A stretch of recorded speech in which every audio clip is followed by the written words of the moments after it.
Mayad hasalom, good morning, mayong buntag, mayong aga, it's me, your kalagawan, your wanderlust. At samahan nyo kaming akyatin the famous Mount Culago of Impasugong, Bukidnon. And with me is no other than pamangkin ko, si Ate Giselle, and of course, our guide, Gerald. Say hi, brother! 3 a.m. Umalis kami ng Roti Peaks Ridge Camp. Doon kasi kami naka-stay ni ate for 5 days and 4 nights. And yung entry point namin, akyat ng Culago, is Barangay Dumalaging. Doon yun. Doon kami, yung entry point namin. Eto, paakyat na kami. Matarik na yun eh. Si ate lang yung nag-glow in the dark talaga. Yan si Ate Giselle. At tingnan mo naman kami tatlo. Parang multo. Kasi nga super dilim. Eto, paakyat na kami. And by the way, the trek from Dumalaging, Barangay Dumalaging, we took the challenging trek. The challenging trail daw. Alam nyo ba, challenging kasi isang river, one river, we crossed it 5 times. May mga strong current, madudula sa mga bato, but Gerald has a strong grip for both of us ni ate. Ito, paakyat na kami nang may nakita kami. Kaya napahinto at na-curious. Sabi ni Gerald, dumi daw to ng wildcat. At bago pa nga lang daw. Yan o. Yan, dumi daw yan ng wildcat. Marami ka tuloy maririnig eh. Kasi wala ka naman makikita kasi nga, dilim. At we never felt any danger. Nag-i-enjoy talaga kaming tatlo. As in, when we reach the summit, it's about past 6 na ng umaga. And look at that sunrise. Tamang-tama lang pagdating namin. Inantay talaga kami ni Mr. Sun. Mr. Sun is gradually showing up its face sa amin. Welcome to Mount Culago. Ngiting tagumpay. Tingnan mo kaming tatlo. Yan, look at that beautiful sunrise. That beautiful smile. It's Ate Giselle's first hike experience. Ako, first hike experience ko last year dito rin sa Mount Culago. And now, it feels like still the first time. Since birth month namin ni ate is May. Ito yung pa-birthday namin sa aming mga sarili.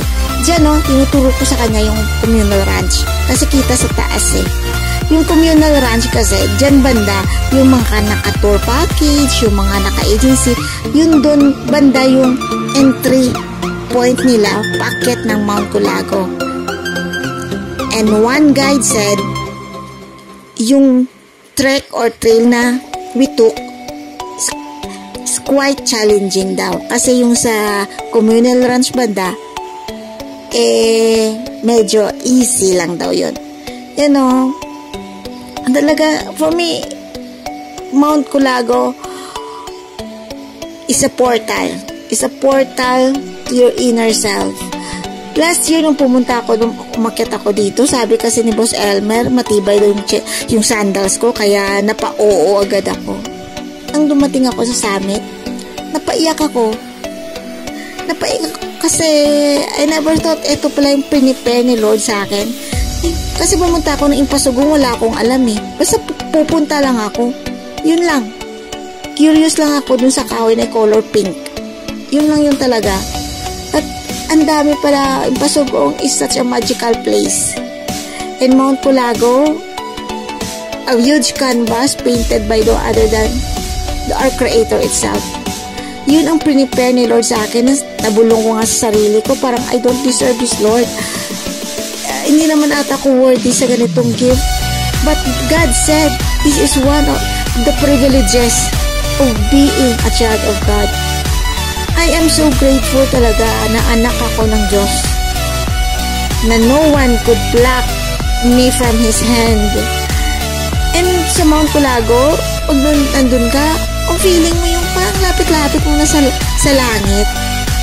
Ang lapit-lapit mo na parang hindi mo na kailangang sumigaw na tawagin ng Panginoon. No, lapit-lapit mo na. Na parang lahat masasabi mo, yung innermost pain mo, yung forgiveness na you long for, parang abot kamay mo na. Ito nga yung Mount Culago. Actually, pinatato ko nga yan eh. Pinatato ko.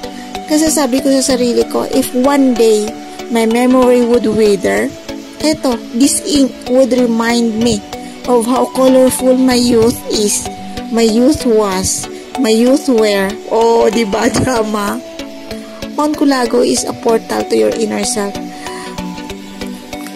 Punta, I encourage you to visit Impasugong.